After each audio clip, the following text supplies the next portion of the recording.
తెలుగు వంటలు వినోదం ఛానల్కి స్వాగతం అండి.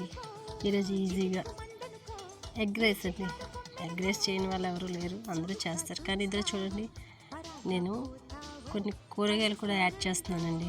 అవి ఏంటంటే ఉల్లిపాయలు, పచ్చిమిర్చి, క్యాప్సికము, క్యారెట్, క్యాబేజీ అవి కూడా వేసి శుభ్రంగా ఫ్రై చేసి చేస్తున్నానండి. ఎందుకంటే మామూలుగా అయితే క్యారెట్లు అవి తినడానికి పచ్చివి తింటారు, కానీ కూరలు అయితే ఇష్టపడరు.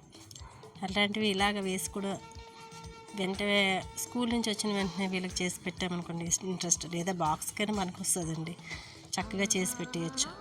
కానీ క్యాబేజీ, క్యారెట్, ఈ క్యాప్సికమ్ అనేది బాగా ఫ్రై చేయాలి, పచ్చి వాసన లేకుండా. కొంచెం సాల్ట్, పసుపు వేసి కొంచెం బాగా ఫ్రై చేయాలి.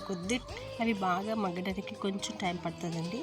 అవి బాగా మగ్గిన తర్వాత ఇప్పుడు మధ్యలోని ఎగ్ కొట్టేసి వేసి కొంచెం ఫ్రై చేయాలి.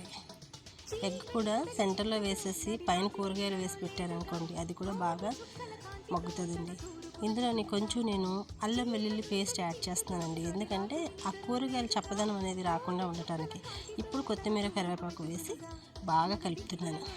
బాగా కలిపిన తర్వాత ఇప్పుడు లాస్ట్లోని కొంచెం సాల్ట్ సరిపోతే వేసుకొని అది కూడా వేసిన తర్వాత రైస్ అంతా వేసేసి బాగా ఫ్రై చేసుకోవాలి. రైస్ బాగా ఫ్రై చేసిన తర్వాత ఆ ఫ్లేవర్ అంతా రైస్ బాగా పడుతుందండి. ఓకే, ట్రై చేసి చూడండి. Thank you.